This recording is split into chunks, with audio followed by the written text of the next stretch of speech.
A warning to listeners. This episode contains offensive language and references to sexual violence.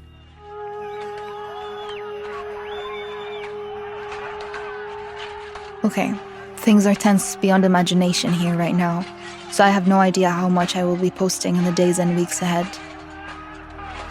The crowds were enormous, gathering all across Syria for the first time since a nearly 50-year-old state of emergency was lifted by Syria's President Bashar al-Assad. It's April 2011. U.S. network ABC reports as the protests in Syria intensify. Protesters demanded the end of the regime, ripping down a statue of the president's father, bracing to see the reaction of heavily armed government security forces. The answer came quickly and violently. The unrelenting gunfire left dozens and dozens dead.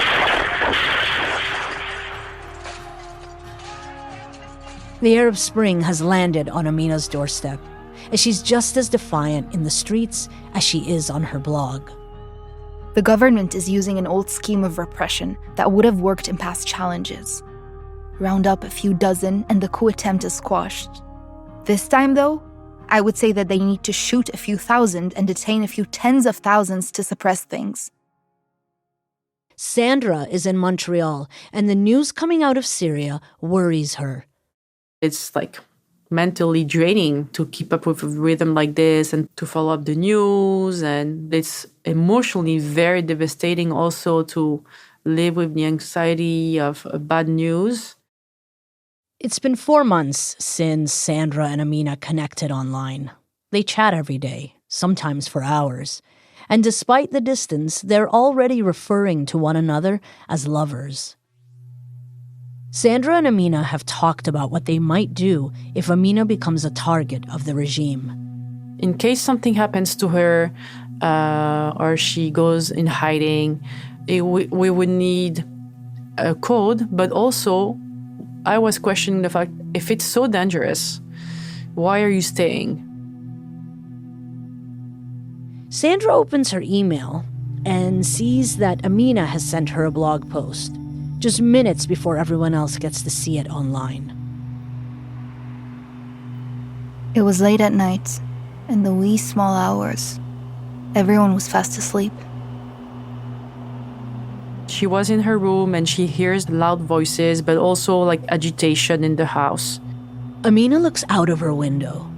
Like many houses in Damascus, Amina's family home is built around a courtyard. A gate opens onto the street. Next to the gate, Amina sees the elderly man who works as a doorman. He's speaking to 2 men who've just come in. In her blog post, Amina describes them as muscular. I can see the bulge of pistols, likely knives, under their jackets. Amina thinks it's the Mukhabarat, Assad's secret police. So I pulled on my clothes as fast as I could, the ones I have had laid out for such a moment. Simple cotton underwear and t-shirt, no underwire or anything like that. Jeans, loose-fitting pullover. Put on my glasses and stumbled downstairs to the courtyard. My father was already out there. He hadn't bothered to get dressed at all and was wearing just a nightshirt. He was already in animated discussion with them. When I appeared, one of them nodded. That's her. They say they've seen Amina's blog. They know she is out protesting against the regime, and they're here to arrest her. But first, they out her to her father. Did she tell you that she likes to sleep with women? He grins. Pure poison. That she is one of those faggots who fucks little girls? The Arabic he used is far cruder. You get the idea. My dad glances at me. I nod. We understand each other. She is my daughter, he says, and I can see the anger growing in his eyes. And she is who she is, and if you want her, you must take me as well. This infuriates the men. He steps towards me and puts his hand on my breast. Maybe if you were with a real man, he leers. You'd stop this nonsense and lies. Maybe we should show you now and let your pantsy father watch so he understands how real men are. I am almost trembling with rage. My dad moves his head slightly to tell me to be silent. Amina's dad asks the two men their names. He tells them he knows their parents. He says that Amina isn't who they think she is, that she's not an extremist, and that she's helping her country. Time froze when he stopped speaking. They would either smack him and beat him, rape me, take us both away. But then something seems to shift. The first one nodded, then the second one. Go back to sleep, he said. We are sorry for troubling you. And they left. As soon as the gate shut, I heard clapping. Everyone in the house was awake now and had been watching from balconies and doorways and windows all around the courtyard. And everyone was cheering. My dad had just defeated them. Not with weapons, but with words. And they had left. I hugged him and kissed him. I literally owe him my life now. I didn't cry. I don't think I cried. I was just like, oh my God, this is crazy. Oh my God, she could have been taken that night, and thanks to her dad and her bravery and his strength, she was safe. But also, it means that they can show up next day. It means that she should leave.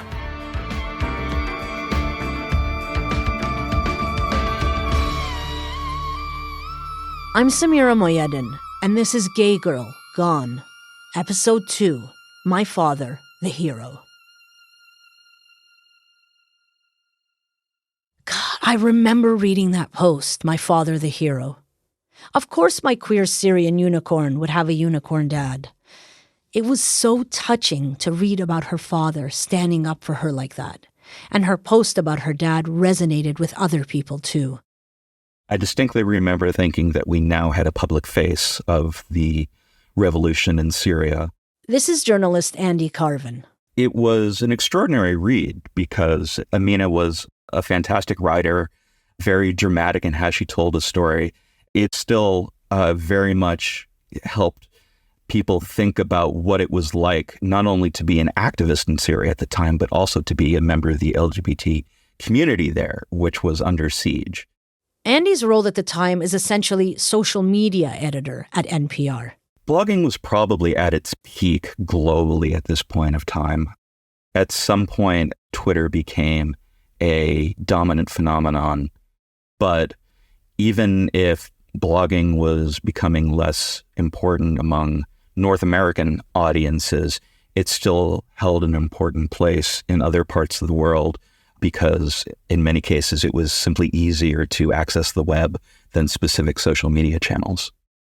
At this point in 2011, regular media wasn't really sure yet what to make of Twitter and blogs and just social media in general. I mean, it had taken them long enough. Andy was figuring out this newish terrain for NPR. He had built himself a command center at their headquarters in Washington, D.C. I was borrowing monitors and other laptops from other people and from our IT department until I had, maybe 5 of them going in a semicircle around the curve of my cubicle desk. And it was perfect for me to monitor 6 things happening simultaneously across the region. I was making it up as I was going along. There was no roadmap for what I was doing. And what he ends up doing is going down a rabbit hole of watching the Arab Spring unfold online. Andy has a strong connection to Tunisia, where the Arab Spring kicked off. He had been there a few times to report on the lack of free speech and free media in the country. And he met local bloggers while he was there. And so when the first protests broke out there, they were the very first people I saw talking about it. And quite kindly on their part, they were willing to share information with me because they knew who I was. So when things heat up, Andy starts following the news and tweeting about it. He interacts with online activists who then introduce him to others. I didn't even tell my bosses what I was doing. And as it became clear in the coming days that protesters were organizing in other countries all over the region, I started putting fake invites on my Outlook calendar to ensure that I could have large blocks of time to follow things, because I had to simultaneously convince NPR that there was value in what I was doing. And by the time the revolution began in Syria in March of 2011, I was monitoring more than half a dozen countries across the region simultaneously and spending somewhere between 10 and 15 hours a day actively on social media, talking to protesters and activists, rebel groups, and the like. For whatever reason, the fact that I was using Twitter to engage with the protest community gave me a certain amount of cachet among them. And over time, as they trusted me and began to rely on me, I felt I was now involved in something that I couldn't just walk away from. It's kind of nuts, but Andy realizes he's setting the Western news agenda on the Arab Spring. I was sometimes tweeting more than 1,000 times a day. Over the early part of 2011, my Twitter account grew from around 8,000 or 9,000 followers to around 100,000 followers. For whatever reason, people gravitated towards my Twitter account to keep up with what was happening during the Arab Spring. There was certainly a time for part of 2011 where the Arab Spring seemed to be on everyone's lips and on everyone's minds. It's in this blur of monitors and messages that he comes across the blog Gay Girl in Damascus. Andy sees Amina as a bit different from other bloggers and activists he follows. She was doing her own thing. She had a blog, and she was telling the story the way she wanted to tell it. She seemed to focus on writing long-form pieces and not really engaging directly with readers. It was a very different approach to communication. But unlike many of the other people who were posting on a regular basis, it wasn't as focused on, there was another attack in this neighborhood today, X number of people were injured, 10 people were killed, etc. She tended to write in a very literary style. It seemed to put an effort into setting the stage of what things looked like, how things felt, how she personally felt at that moment. There was an artistic nature to her style of writing that I felt was notable. In some ways, she struck me as kind of aloof, but, that's fine. I'd regularly see Facebook and Twitter posts from the activist community discussing Gay Girl in Damascus. They were often promoting her posts. They were encouraging people to read her blog, and I would catch up on what she was writing then. Amina's My Father the Hero post attracts media attention, especially from the UK newspaper The Guardian. And on May 6, 2011, they publish a glowing interview with her, calling her the heroine of the Syrian revolution. Female, gay and half American, Amina is capturing the imagination of the Syrian opposition with a blog that has shot to prominence as the protest movement struggles in the face of a brutal government crackdown. The blend of humour and frankness, frivolity and political nous comes from an upbringing that straddles Syria and the US. I'm the ultimate outsider.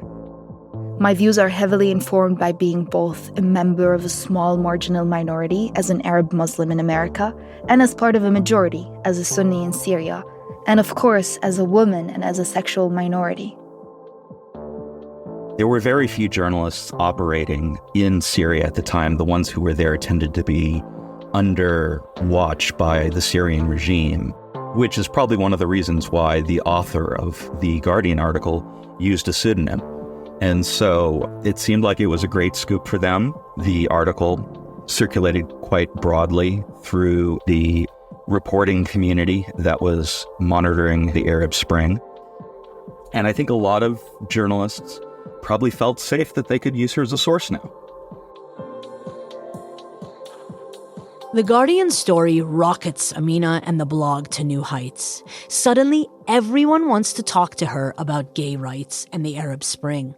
She's doing a lot of interviews, but Amina, she doesn't always like what she reads. And there's one article in particular that really pisses her off, because it quotes other people who say that the protests and the changes that are happening could make things worse for queer people. She writes about it in a blog post titled Pinkwashing Assad.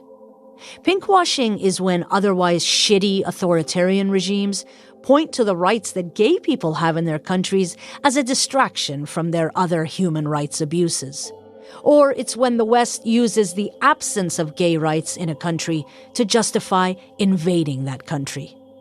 Amina says that the West is making her choose between being Syrian and being gay.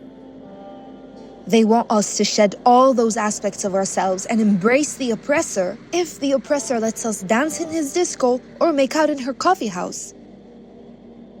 Boom. She nails it. This post really struck me, because I've often been told not to criticize the foreign policy of certain countries because at least gay people have rights there. It's a grand bargain that us queer Middle Eastern folk are always made to choose. Our sexualities pitted against our other identities. But Amina was clear. She wasn't going to be used in that way. It was really powerful and poignant. I type under her post, beautiful.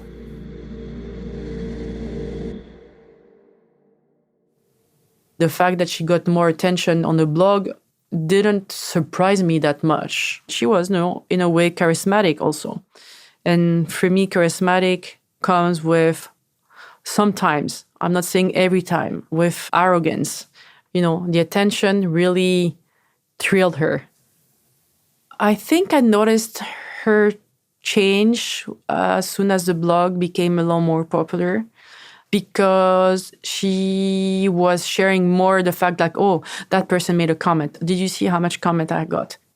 She was very happy that news outlets were reaching out to her, that she had more followers, that her name was being shared, that she could be a voice for the community and also for Syria, exposing issues that were barely addressed in Western countries.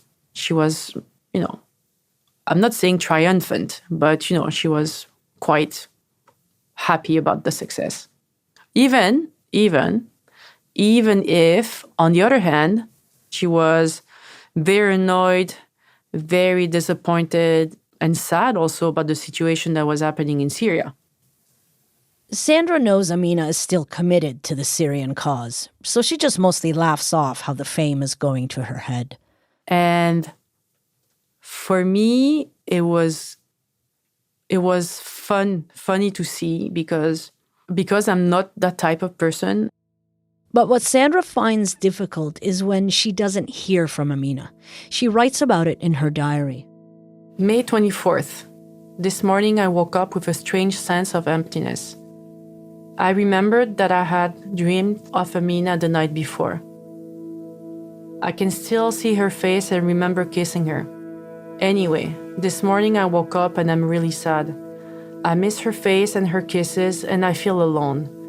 Far from this girl, no messages on my BlackBerry or Facebook. Is she okay? News from Syria is never good, so I'm not waiting for good news. When I didn't get any news for a couple of days, I was freaking out because I was thinking that something happened to her, that I would receive a message from someone telling me that, she'd been killed, she'd been arrested, that she's in hiding. It was not a fun moment, being dependent on these messages to have a good day or a bad day, or being moody about it. And because Sandra has no idea when Amina might write, she keeps her BlackBerry close. And it was next to me, in bed next to me. So if I was waking up at night, I would check my phone and I would see if I had any messages from Amina, and I could answer even if it's 2, 3 in the morning, my time, Montreal time. It's mentally draining to keep up with a rhythm like this. And this is where my frustration was coming from. Yeah, I guess I was super lonely at that time. Yeah, and so it made me feel like there was like someone I could reach out for and vice versa. And that's why I think I just kept it this way. I asked Sandra whether she ever thought of just breaking it off. So I have questioned a few times our relationship. I thought that it was going to be the best solution for me to just quit, but I couldn't do it because I felt bad also. I felt bad of giving up on her fight. She was like risking her life, facing adversity, facing a situation that I would never experience in my life. I felt that what she was going through was harder than my life. Waking up in a safe, warm bed and going to work safely, finishing work, going back home safely again. The rational was like, okay, stop it. And the emotion is like, how can you? You know? So, yeah.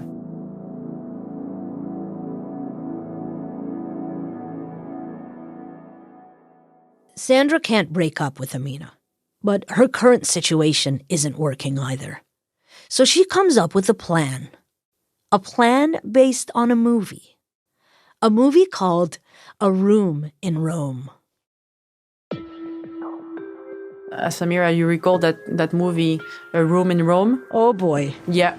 This is my last night in Rome. Mine too.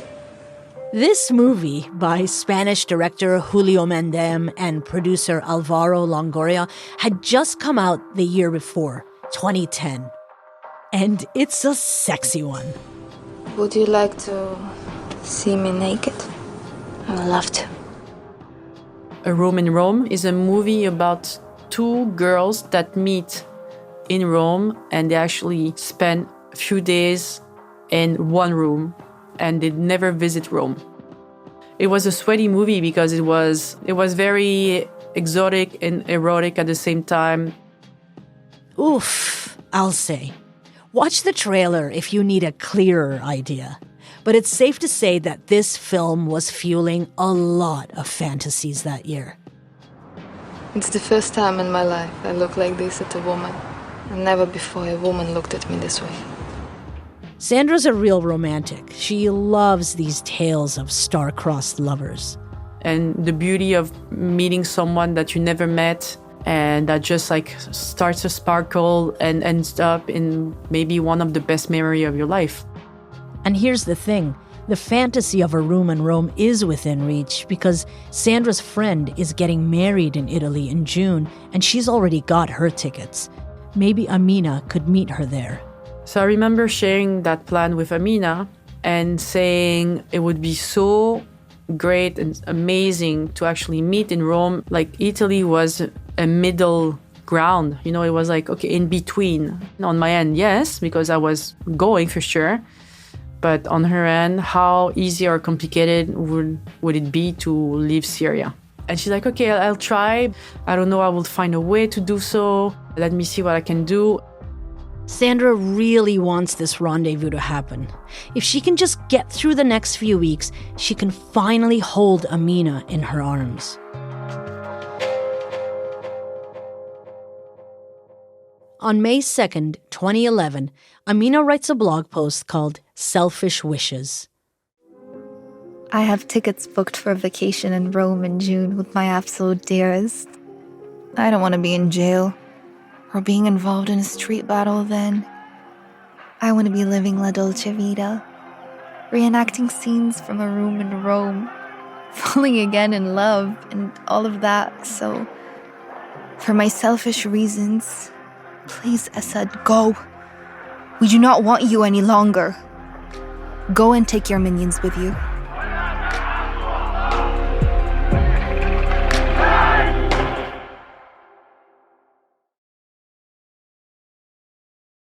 I remember just getting a notification that the blog is out, so I clicked on the link and I read it. Syrian writer and activist Danny Ramadan is at home in Damascus.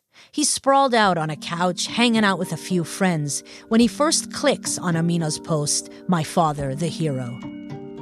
I remember sitting there, reading the post, and then slapping my knee in frustration. And then Mariam's like, what's up? And I'm like, well, come read this with me.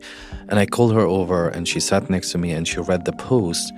And as she was reading it, I was rereading it with her. Two young guys in their mid-20s, clad in black leather jackets, muscular, and both smoking.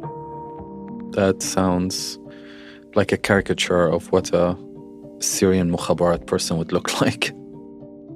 Syrian mukhabarats are usually in layman clothing, so they would wear whatever they want to wear. They also have a very unique haircut. They all have shorter hair on the top and longer hair in the back. Danny reads the part where Amina's father lectures the two mukhabarat. What are you? He says. Did the jackal sleep with the monkey before you were born? What are your names? They tell him. He nods. Your father, he says to the one who threatened to rape me. Does he know this is how you act? He was an officer, yes? And your mother, wasn't she the daughter of... What would they think if they heard how you act? To Danny, this sounds insane. Like there was this nervous laughter that was happening in the house as we were reading that, being like, oh, that will never happen. Some people who didn't speak English were asking what's going on, so I summarized and translated, basically. And then we had this visceral reaction, really. Like everybody, I remember, were quite mad at the post. Everybody in Syria have had a relative who was arrested by the mukhabarat, and nobody will stand in their way. It just never happens. Talking to the people who came to arrest her is useless. These are the bonds of the regime. They don't have power. They're there to do the job. And if they came back without her being arrested, they are now in deep water, right? So they will take her. There's no two ways about it.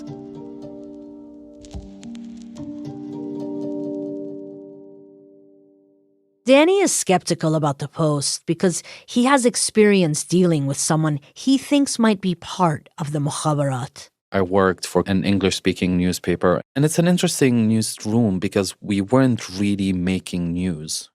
They're not reporting news because the paper is essentially a mouthpiece for the regime, just reprinting whatever the government wants it to.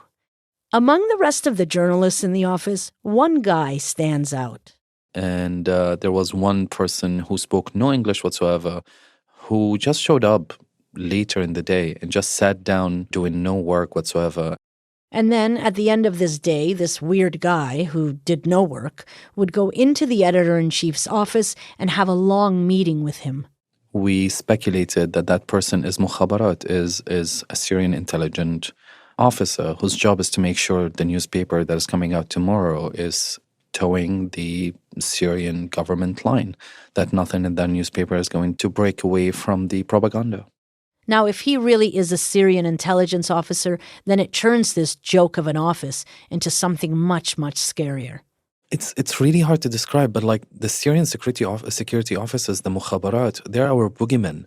If you said the word mukhabarat, it means that you are going to be arrested, disappeared, tortured, possibly killed, and made into an example for others who makes the same mistake that you did.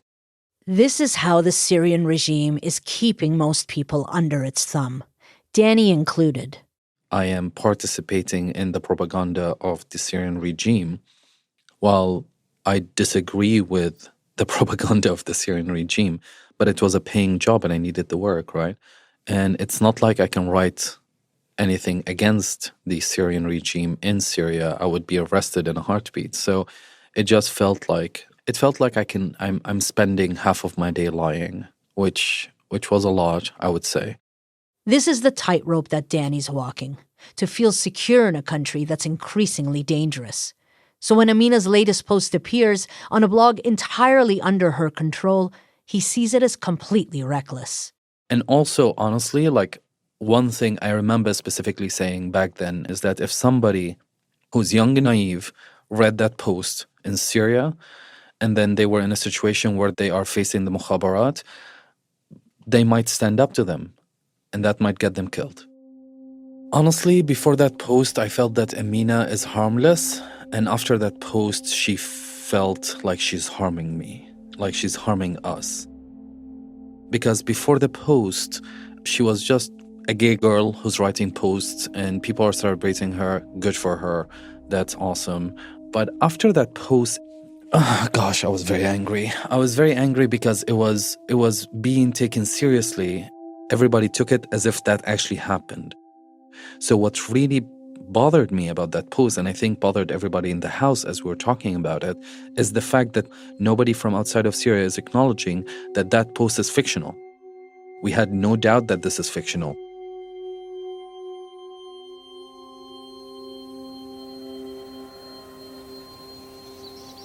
I was out on my lunch break. If I recall, it was still kind of cold. There was still snow on the ground. And I was on my way back to the office. There's a small park that you have to go through to go and pick up some food. And I remember stopping there. I feel my BlackBerry vibrating. In Montreal, Sandra looks at her BlackBerry. She has a notification. She clicks on it.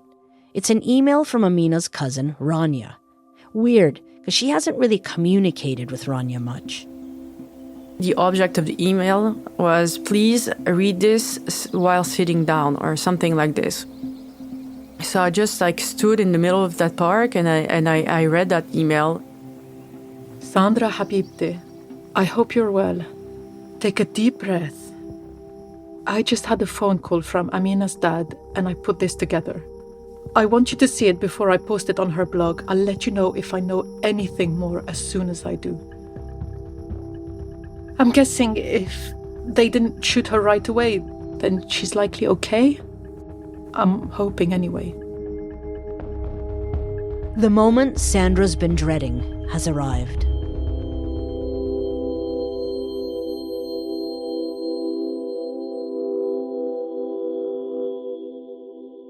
Next time on Gay Girl Gone. Sandra drops everything to try and save Amina. It was just like being in a movie, honestly. It was just like being in the turmoil and you don't know how you got there. Danny Ramadan hunts down any information he can. And I'm like, okay, so we can cut the bullshit right now and just talk about this person. Can you tell me if somebody was arrested? And he's like, I'll check our records. But in this fight to save Amina, no one can be trusted. I wasn't entirely convinced that his persona was 100% real. He might have been a Syrian agent.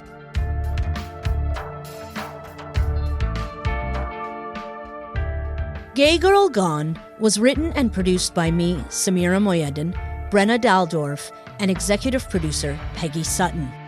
Sound design and mixing by Jeff Empman. Original music by Reza Moghaddas. Amina's blog posts are read by Tracy Rahi. Ranya's emails are read by Abla Kandalov. Deborah Dudgeon is the executive producer of podcasts at Raw, and Georgina Savage is the lead producer. Suzanne Hamilton is the production executive. Our team from CBC Podcasts includes Roshni Nair, who is our digital producer. Ashley Mack is our senior producer. Executive producers are Cecil Fernandez and Chris Oak. Tanya Springer is the senior manager of CBC Podcasts, and RF Noorani is the director. Special thanks goes to Raw production team Joanne Patterson, Anna Marie Batho, and Rowan Lee Potter. If you're enjoying this series and want to help new listeners discover the show, please take some time to give us a rating and review wherever you listen. Consider checking out another series from CBC. One I really liked is Bloodlines. It's a podcast about the missing children of ISIS fighters. You can find it, along with all other CBC podcasts, wherever you find your podcasts.